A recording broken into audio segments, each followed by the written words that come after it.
좋은 아침입니다. 아침의 하나 뉴스 종합 비타민 아침의 매일경제 김은미입니다. 오늘의 일면 같이 들어가 보실까요? 매일경제입니다. 여도 50여 곳 살얼음판입니다. 네. 지금 오늘 D-5일 일하기보단 사실상 D-Day입니다. 왜? 오늘부터 사전투표가 시작이 됐죠. 오늘 내일 이틀 동안입니다. 그리고 지금 8시를 갓 넘긴 이 시각 사전투표 벌써 시작을 해서 이 시작한 지 2시간이 넘어가고 있는 상황입니다. 하지만 여전히 50여 곳은 살얼음판이다. 그럼 남은 5일 동안 굉장히 많은 변동이 있을 수 있다라는 얘기가 되는 거겠죠. 다음 기사 보겠습니다.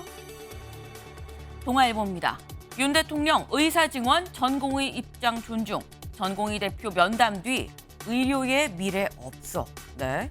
어제 윤 대통령과 박단 이 대전협 대한전공의협의회 비대위원장이 같이 만났습니다. 만나서 140분, 2시간 20분 동안 얘기를 했는데 양쪽 다 끝난 뒤에는 말을 좀 아꼈어요. 일단 윤 대통령은 짧게 의사증원 문제, 전공의 입장 좀 존중하겠습니다라고 얘기를 했는데 전공의 입장에 공식 입장은 없었습니다. 다만 자신의 SNS에 의료의 미래가 없다라고 얘기를 했습니다. 요 딱 한 문장, 요 한 문장을 보면 드는 생각. 다음 기사 볼까요? 중앙일보입니다. 대통령 전공의 만남 평행선은 못 좁혔다. 라는 걸로 해석이 될 수 있는 한 문장이었습니다. 네. 지금 하지만 말씀드리는 게 아직 대전협의 공식 입장은 나오지 않은 상태입니다. 때문에 미래가 뭐 없다라고 하긴 했지만 그래도 논의는 한 번 더 좀 지속을 해볼 수 있다라는 얘기가 나올 수도 있긴 해요. 희망 섞인 이 전망이긴 합니다. 사실 암 수술도 지금 미뤄지는 환자들 1분 1초가 너무너무 안타깝고 속상한 상황입니다. 하지만 또 첫 술에 배부를 수는 없으니까요. 저희가 좀 희망을 갖고 한 발을 어제 내디뎠으니까 반발이라도 좀 더 같이 나가보는 건 어떨까라는 말씀을 드립니다. 다음 기사 보겠습니다. 조선일보입니다.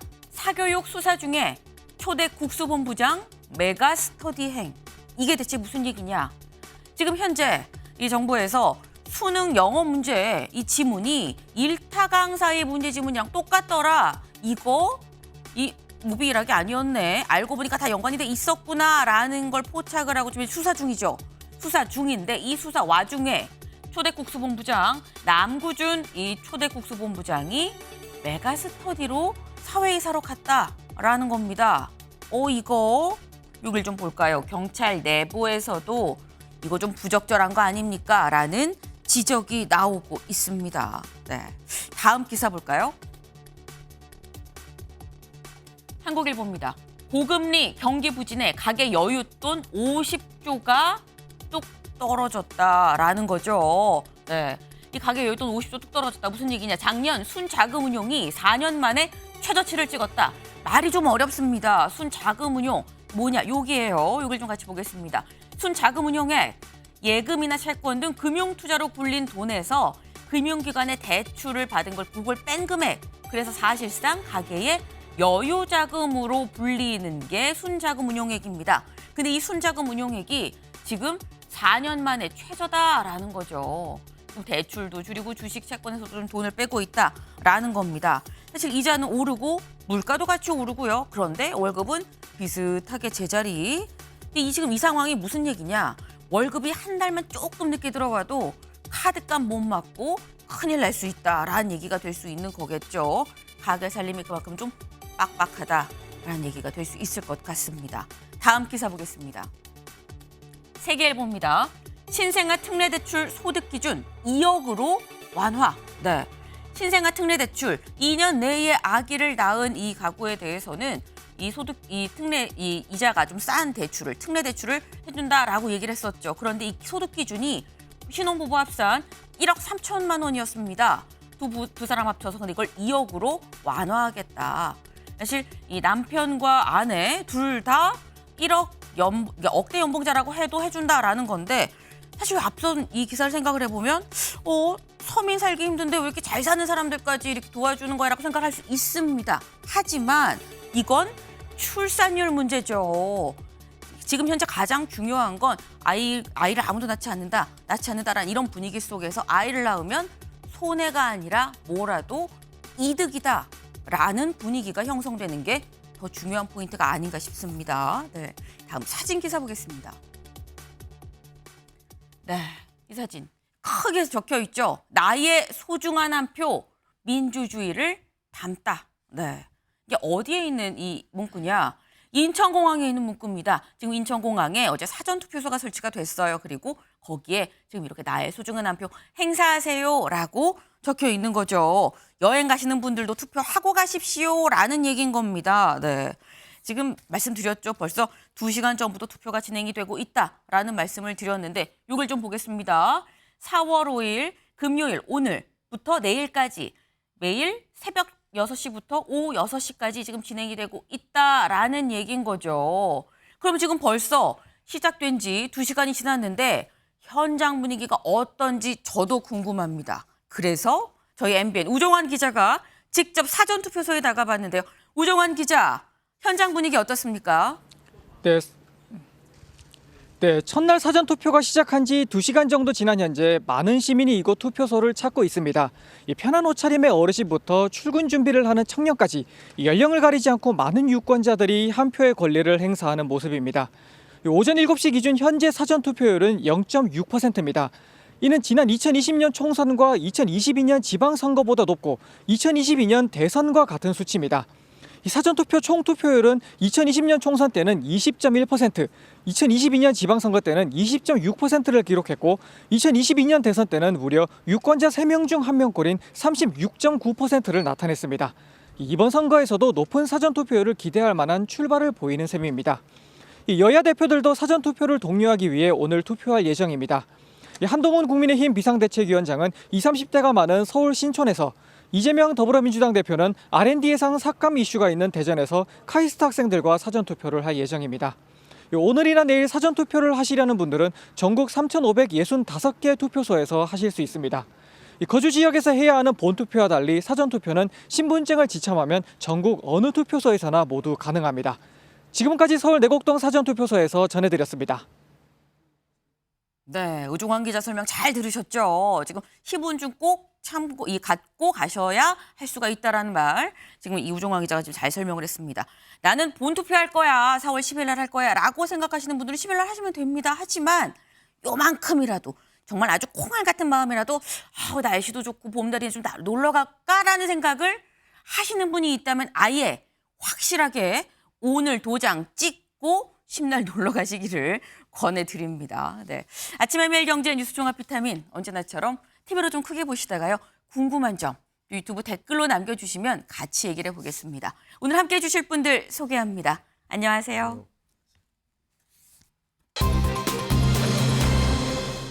네, 첫 번째 키워드 식목일입니다. 오늘 4월 5일이죠. 식목일이기도 합니다. 근데 좀 갑자기 왜 식목일을 얘기하는 걸까? 찬찬히 좀 얘기를 들어보면 아실 것 같습니다. 먼저 첫 번째 기사, 이재명은 카이스트 학생들과 한동훈은 2대 있는 신촌에서 오늘 한 표. 아까 저희 살짝 우종환 기자가 얘기를 했죠. 오늘 여야 대표들도 사전투표를 한다. 이재명 대표는 대전에 있는 카이스트에 가서 카이스트 학생들이랑 한동훈 위원장은 지금 2대가 있는 신촌에서 한다라고 저희 얘기를 했습니다. 네. 근데 지금 이재명 대표 일정이 먼저 사실 확정이 됐어요. 기자들한테 내일 이재명 대표 카이스트에서 사전투표합니다. 근데 이 부분이 조현상 변호사님, 역대 정치인들 중에서 뭐 여야 대표 아니고요. 역대 정치인들 중에서 카이스트에 가서 사전투표를 한 적이 있었나라는 생각이 들거든요. 이유가 뭘까요? 저 역시도 이렇게 카이스트 학생과 같이 투표를 하는 경우가 전례가 있었나 싶을 정도입니다. 네. 이재명 대표 입장에서는 최근 윤석열 정부가 예산 설정 과정에서 R&D 예산을 대폭 삭감했던 그러한 전례가 있지 않겠습니까? 그 부분을 좀 강조하기 위해서, 그리고 최근에 카이스트 졸업식장에서 그 R&D 예산 삭감에 대해서 항의를 하는 카이스트 졸업생을 대상으로 입을 막고 강제로 퇴장시키는 그런 경우가 있지 않았겠습니까? 입틀막 사건이었죠. 그러한 경우들을 좀 더 부각시키는 그런 모습이 아닌가 싶고, 그리고 최근의 여론조사를 살펴보게 되면 어찌됐건 간에 2030 세대들의 이번 투표 무당층이 여전히 높은 것으로 나와 있습니다. 그렇기 때문에 이재명 대표 입장에서는 카이스트에서 카이스트 학생들과 같이 투표를 하면서 2030 세대들의 투표를 조금 더 독려하는 그런 모습을 보여주고 싶은 게 아닌가 싶습니다. 네.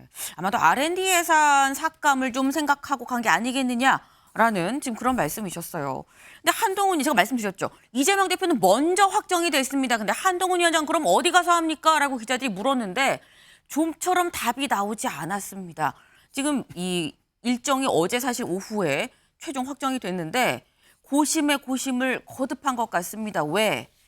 지금 홍석준 의원, 지금 선대위, 지금 종합상황실 부실장이기도 하죠. 홍 의원이 이렇게 얘기했거든요. 들어보고 오실까요? 한동훈 위원장이 사전 투표를 어디에서 할 것이냐, 지역을 어디서 할 거냐 이런 것도 굉장히 좀 선거 전략상 중요하기 때문에 그 효과를 극대화할 수 있는 어떤 곳에 대해서 고민을 하고 있습니다. 네. 전략상 효과를 좀 극대화할 수 있는 곳이 어딜지 고민하고 있다라는 겁니다. 고민 끝에 그래서 결정된 곳이 신촌이라는 거죠. 지금 신촌. 선거 전략상 중요한 곳이 신촌이다. 윤영걸 대표님. 네. 왜 신촌이 중요하다고 본 걸까요? 이번 선거의 가장 큰 관심 포인트가 2030이거든요. 네. 한 1260만 정도 되는 유권자가 지금 부동층이 한 38%까지 된다고 일부 여론조사에 나와 있을 정도예요. 네. 근데 지금 막판 변수가 지금 그 양준영 트리오라고 있어요. 양준영 트리오. 양문석 할 때 양자에다가 김준혁 할 때 그 준, 그리고 공영훈, 현대차 부사장 하던 공영훈 할 때 영. 그래서 양준영 트리오가 지금 선거의 막판 변수로 등장하고 있거든요. 이게 청년들이 볼 때는 불공정, 아빠 찬스, 또 막말 이걸 또 대변하거든요. 지금 신촌에 또 이대 부근에 가는데 지금 또 김준현 그 후보가 이대를 비하하는 과거에 뭐 이대 총장 김한란 총장이 뭐 성접대로 여대생을 동원했다 뭐 이런 얘기까지 해서 굉장히 어제도 반발 시위까지 있었잖아요. 그러니까 그런 표심을 자극하겠다. 2030 좀 일어나 줘라. 뭐 이런 메시지가 있다고 저는 봅니다. 네. 또 한동훈 위원장은 신촌에 이대가 있으니까 지금 김준혁 후보의 그거를 좀 상기시키기 위해서 간 거다. R&D 예산과 김준혁 후보의 막말. 이게 지금 양쪽이 좀 대비가 됩니다. 근데 지금 말씀이 2030 마음이 못 정한 사람이 태반이다라고 말씀하셨죠. 다음 기사 볼까요? 2030 표심이 막판 변수로 요 말씀을 지금 해주신 걸로 보입니다. 2030 표심이 왜 막판 변수냐? 최근에 했었던 여론조사를 좀 보겠습니다. 최근에 했었던 한국갤럽 여론조사인데 관련해서 뭐 민주당, 국민의힘 뭐 정할 수 있어요. 근데 연령대별로 쭉 보니까 지금 뭐 민주당, 국힘을 보자는 게 아니고요. 요걸 좀 보겠습니다. 무당층. 지금 20대는 38%입니다. 무당층이. 30대도 29%예요. 지금 38%면 거의 40%. 10명 중에 4명인 거죠. 여기는 10명 중에 3명인 겁니다. 나 아직 누구 찍을지 못 정했다라는 사람들이 이렇게 많다는 겁니다. 그러다 보니까 2030이 상당히 이번에 막판 변수다라는 건데 성재준 의원님, 지금 저희 스튜디오에서 가장 젊은 분입니다. 네. 지금 20대 10명 중에 4명 마음을 못 정했다, 셋 못 정했다 지금 이런 건데 이유가 뭘까요? 아무래도 이제 2030 같은 경우는 다른 연령층에 비해 가지고 이념적으로 생각하기보다는 현실적으로 자기 실생활에서 어떤 도움이 되는 정책이 나오느냐 거기에 좀 주안점을 많이 두는 것 같습니다. 네. 아까 전에 이제 조사 결과를 보더라도 지금 양당의 지지율보다도 무당층이 이제 20대, 30대에 더 높다라는 게 보여지지 않습니까? 네. 그만큼이나 이제 이념적보다도 현실적으로 정책적인 문제를 많이 본다라는 것인데 지난번에 이제 그 3월 첫째 주 나왔던 한국갤럽 여론조사에 따르면은 2030이 조국 혁신당에 대해 가지고 보였던 지지율이 굉장히 낮았었습니다. 20대 같은 경우는 무려 이제 뭐 0%가 나오는 경우도 있었죠. 그러다 보니까 2030이 어떤 거를 포인트로 두고 투표를 할 것이도 우리가 좀 예측해 볼 수 있을 것 같아요. 공정과 그리고 또 이제 막말 이런 거에 대해 가지고 굉장히 예민하게 반응할 수밖에 없다 보니까 아마 이런 부분들이 지금 선거가 한 5일 정도밖에 남아 있지 않은 이 시점에서 네. 굉장히 좀 중요한 변수로 작용하지 않을까 싶습니다. 조국 혁신당에 대한 20대 지지율이 높지 않은 걸 감안을 해봤을 때 그런 추론이 좀 가능하다라는 말씀을 하셨어요. 네. 다음 기사를 좀 볼까요? 지금 현재 말씀처럼 5일밖에 안 남은 시점, 이 시점에서 여야는 이렇게 보고 있습니다. 민주, PK 경합 지역 늘어. 국힘 수도권 빠르게 추격. 네. 지금 이 얘기를 보면 민주당 우리 상승세예요. PK 원래는 우리가 그렇게 쉽지 않은 곳인데 지금 경합 지역으로 다 변하고 있습니다라고 얘기를 하고 있는 거고요. 국민의힘 수도권 빠르게 추격하고 있어요. 수도권 우리 진짜 힘들었는데 지금 빨리 우리 상승세입니다. 올라가고 있어요라고 지금 얘기를 하고 있는 겁니다. 근데 최청열 교수님. 네. 근데 이걸 보면 우리도 상승세예요. 누구 말이 맞는 겁니까? 아니, 전반적으로 지금 선거 이제 닷새 남겨놓고 네. 어느 쪽이 일방적으로 우세하다고 얘기하기 어려운 상황인 것 같아요. 여러 가지 여론조사로 볼 때 말이죠. 네. 오늘부터 여론조사 공표는 안 되겠습니다만 그 PK 지역에서 특히 낙동강 벨트가 지난 21대 때 9군데 중에서 5곳을 민주당이 이겼어요. 이번에 더 이길 수 있다는 얘기 아닙니까? 그러니까 민주당이 이제 부산 경남 지역 낙동강 벨트 포함이죠. 네. 경합적이 늘다고 판단하는 건 당연한 것 같고 수도권도 많이 지금 아까 뭐 오늘 처음 들었는데 양준영, 양문석, 김준혁, 공영훈 이렇게 앞뒤말을 네, 네. 이제 이름의 가운데 넣고 이제 끝에 넣고 그랬는데 양준영 말씀하신 것 같아요. 예, 양준영 얘기했는데 저는 이게 영향을 끼치는 것 같아요. 그런데 당장 이분들을 지금 취소해봐야 후보를 대체할 수 없잖아요. 후보 등록이 끝났기 때문에. 그래서 아마 지금 민주당이 끝까지 갈 것 같긴 한데 이런 것들도 영향이 있고 또 뭐 여야가 지금 아까도 좀 보세요. 지금 이재명 대표는 카이스트에서 사전 투표하고 네. 그리고 이제 그 한동훈 위원장은 위원장. 저기 이대에서 한다는 거 아닙니까? 네. 이대. 이 보니까 자신들의 장점을 부각시키는 게 아니잖아요. 상대방의 흠결을 끄집어내기 위해서 카이스트를 정하고 이화여대를 정했단 말이죠. 그만큼 이번 선거가 뭐 우리 대한민국 선거가 거의 다 그렇긴 합니다만 자신들의 정책이나 공약이나 뭔가를 포지티브하게 내세운 선거가 아니라 막판까지 사전투표 첫날 첫 장소까지도 양당 대표가 상대방의 그 나쁜 점을 부각시킬 수 있는 곳으로 간단 말이죠. 그러니까 그런 상황이 막 양쪽이 치열하게 전개되다 보니까 막판 혼전으로 가는 거예요. 좋은 의미의 혼전이 아니라 이제 막 정신을 못 차리는 이렇죠. 네. 그래서 보니까 이제 국민의힘도 야, 수도권 해볼만 하다. 상당히 이제 우리가 패색이 짙었는데 수도권에서 이거 뭔가 해볼만 하다라는 판단하는 거고 아닌 게 아니라 여론조사 수치들이 그렇게 나오는 것 같아요. 지금 여러 숫자들이. 그래서 상황으로 가는데 그래서 이번 선거 대체로 민주당이 우세하다고 그러고 있습니다만 그리고 불과 3주일 전만 해도 제가 쓴 글을 보니까 네. 민주당 반전은 가능한가 이런 걸 제가 썼더라고요. 막 민주당이 어려웠다는 얘기거든요. 저도 깜짝 네. 놀랐어요. 제가 쓴 글을 보면서. 아마 말이죠. 공천파동 그때 네, 그때란 말이죠.